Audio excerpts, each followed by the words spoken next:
இன்று காலையிலே பார்லிமென்றத்திலே எதிர்க்கட்சிகள் இந்த செங்கோலை தூக்க மல்லு கட்டி கூச்சலிட்டு ஆரவாரமிட்டு ஆட்டம் போட்டு ஒரு பெரும் குழப்பத்தை ஏற்படுத்தி இருந்தார்கள். இதற்கு பின்னால் இருக்கின்ற விடயம் என்ன என்று பார்க்கின்ற போது அரசாங்கம் இப்போது இந்த நீதித்துறையின் மீது கை வைக்க ஆரம்பித்திருக்கிறது. நீதித்துறையினுடைய சுயாதீனம் இல்லாமல் போகப் போகிறது. இன்னும் இவர்கள் நீதிபதிகளுடைய வெற்றிடங்களை நிரப்பாமல் இருக்கிறார்கள், நீதிபதிகளுடைய பதவிக்காலத்தை நீடிக்கப் போகிறார்கள் என்கின்ற குற்றச்சாட்டுக்களை நாம் வைத்துக்கொண்டு பார்லிமென்றத்திலே இன்று எதிர்க்கட்சிகள் சபாநாயகரிடம் காலையிலே வந்து சபாநாயகரிடம் ஒரு கடிதத்தை கொடுக்கிறார்கள். எங்களுக்கு இது தொடர்பாக பேசுவதற்கு ஒரு விவாதம் இன்று நடத்தப்பட வேண்டும் என்பதை அவர்கள் கடிதம் மூலமாக தெரிவிக்கிறார்கள். அதன் பிறகு தயாசிறி ஜெயசேகர பார்லிமென்றத்திலே வந்து இந்த விவாதத்தை கோரியிருந்தார் காலையிலேயே.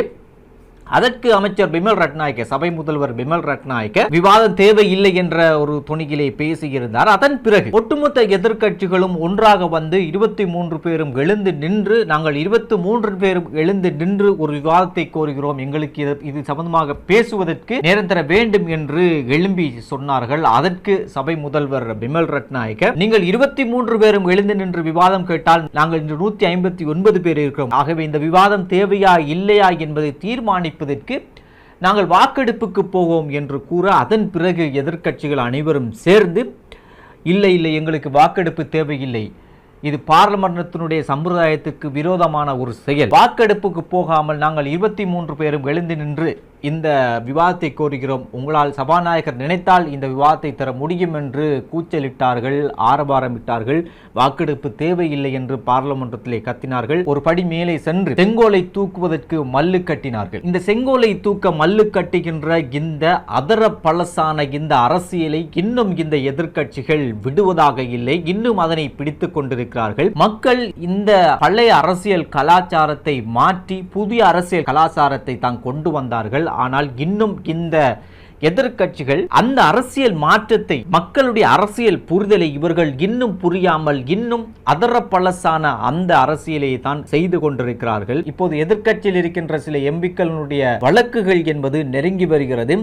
அந்த வழக்குகளை எதிர்கொள்வதற்காக வேண்டி, மக்களிடம் ஒரு அனுதாபத்தை தேடுவதற்காக வேண்டியும், இவர்கள் எங்களை அரசியல் பழிவாங்கல் செய்கிறார்கள் என்பதற்காக வேண்டியும் இவ்வாறான கூச்சல்களை இவர்கள் இடுகிறார்கள் என்றும் ஒரு விமர்சனம் பேசப்படுகிறது. நீதித்துறையினுடைய ஒரு சுயாதீனத்தை பேணுவதற்காக வேண்டி எதிர்க்கட்சிகள் இந்த விவாதத்தை கோரினாலும் இது ஒரு முக்கியமான விடயமாக ஒரு பக்கத்தில் பார்த்தாலும், இன்னும் ஒரு பக்கம் இந்த அரசாங்கம் வந்ததன் பின்னர் பல நீதிபதிகள் இடைநிறுத்தம் செய்யப்பட்டிருக்கிறார்கள். அவர்கள் மீது லஞ்ச ஊழல் குற்றச்சாட்டுகள் சுமத்தப்பட்டு பல நீதிபதிகள் இடைநீக்கமும் செய்யப்பட்டிருக்கிறார்கள். இன்று நாட்டிலே எல்லா நிறுவனங்களும் சுயாதீனமாக இயங்கிக் கொண்டிருக்கிறது. எந்த ஒரு அரசியல் அழுத்தமும் அங்கு இல்லாத ஒரு சூழ்நிலை காணப்படுகிறது. மக்களுக்கு இப்போது பொருளாதார பிரச்சனை, அவர்களுடைய வாழ்க்கை சுமை, வாழ்க்கை செலவு என்பது அதிகரித்திருக்கிறது. எனவே அது குறித்து பேச வேண்டும். இந்த நாட்டை வங்குரோத்து அடைந்து IMF-இடம் கடனும் வாங்கி வரிகளை கூட்டிக் கொண்டு இந்த நாட்டு மக்கள் மீது வரிச்சுமையை ஏற்றி கொண்டு வந்து வைத்தார்கள் கடந்த கால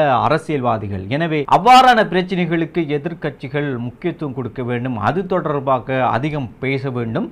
இப்போது இருக்கின்ற இந்த ஆளுங்கட்சி விட ஒரு பலமான ஒரு எதிர்க்கட்சியாக இந்த எதிர்க்கட்சி மாற வேண்டும். இப்படியே அரசியலை கொண்டு போக முடியாது. இளைஞனுடைய அரசியல் வரைபடம் என்பது கடந்த ஜனாதிபதி தேர்தலில் மாறிவிட்டது. இன்னும் இந்த எதிர்க்கட்சிகள் பழைய டெக்னிக்களை கொண்டு வந்து அரசியல் செய்து கொண்டிருக்கிறார்கள். இந்த அரசியல் என்பது மக்களிடத்திலே எடுபடாத ஒரு சூழ்நிலை தான் காணப்படுகிறது. இன்றைய பார்லிமென்றத்திலே இவர்கள் செங்கோலை தூக்கி மல்லு கட்டிய இந்த வீடியோவை பார்த்த பல மக்களும் இவர்கள் நாடகம் ஆடுகிறார்கள் என்பதை நன்றாக புரிந்து கொண்டிருப்பார்கள். இன்று தமிழகத்தினுடைய சட்டமன்றத்திலே தமிழக முதலமைச்சர் ஜோசப் விஜய் பேசுகின்ற போது ஒரு முக்கியமான ஒரு விடயத்தை அவர் பேசியிருந்தார். அது இன்றைய சம்பவத்துக்கு பொருத்தமாக இருக்கும் என்பதால் நான் அந்த விடயத்தை குறிப்பிடுகிறேன். அவர் பேசிய ஒரு விடயம் தான், நம்மளை பத்தி அவதூறு பரப்புறதோட மட்டும் இல்லாம இப்ப நம்ம மக்கள் மேலேயும் அவதூறு பரப்ப ஆரம்பிச்சிட்டாங்க. மக்கள் நமக்கு ஓட்டு போட்டது தப்பா, குடும்பமா நமக்கு ஆதரிச்சது தப்பா. இது இப்ப இல்ல, நான் சொல்றது எம்ஜிஆர் அவர்கள் காலத்திலிருந்தே. அப்பவே அவர் ஜெயிச்சப்போ அதே மக்களை தப்பா பேசுறது. மக்கள் என்ன பண்ணிட்டாங்க, எம்ஜிஆர் என்ன பண்ணிட்டாரு, எம்ஜிஆர் என்ன இது பண்ணிட்டாரு. 50 வருஷமா ஒரே டெக்னாலஜி எல்லாம் மாறி வேற எங்கேயோ போயிட்டு இருக்கு. கொஞ்சம் கொஞ்சம் மாத்தினா கொஞ்சம் நல்லா இருக்கும். இன்னுமே இந்த எம்ஜிஆர் காலத்து அரசியல் டெக்னிக்களை வைத்துக்கொண்டு தனிநபர் தாக்குதல், எம்ஜிஆருக்கு எவ்வாறு நீங்கள் தனிநபர் தாக்குதல் மேற்கொண்டீர்களோ அதுபோல் இப்போது 50 வருஷத்துக்கு பிறகும் என் மீதும் அதே பழைய டெக்னிக்கை கொண்டு வந்து என் மீதும் தனிநபர் தாக்குதல் நடத்துகிறீர்கள், இது அதர பழசாகிவிட்டது, புதுசாக ஏதாவது நீங்கள் ட்ரை பண்ணுங்கள், 50 வருடம் போய்விட்டது, மக்கள் மாறிவிட்டார்கள், டெக்னாலஜியெல்லாம் மாறிவிட்டது, இன்னும் பழையதை தூக்கி கொண்டு வராதீர்கள், அது எடுபடாது என்பது குறித்து இன்றைய தமிழக சட்டமன்ற அமர்விலே தமிழக முதலமைச்சர் ஜோசப் விஜய் கூறினார். இது எமது நாட்டில் இருக்கின்ற இந்த எதிர்க்கட்சிக்கும் மிகவும் பொருத்தமானதாக இருக்கும். எனவே இப்போது இருக்கின்ற எதிர்க்கட்சி இன்னும் அந்த அதர பழசான அந்த அரசியல் டெக்னிக்களை விட்டுவிட்டு புதிதாக இப்போது இருக்கின்ற ஆளுங்கட்சியை விட ஒரு பலமான எதிர்க்கட்சியாக வர வேண்டும் என்பதுதான் ஒரு ஜனநாயக நாட்டினுடைய ஒரு எதிர்க்கட்சிக்கு ஒரு அழகாக இருக்கும்.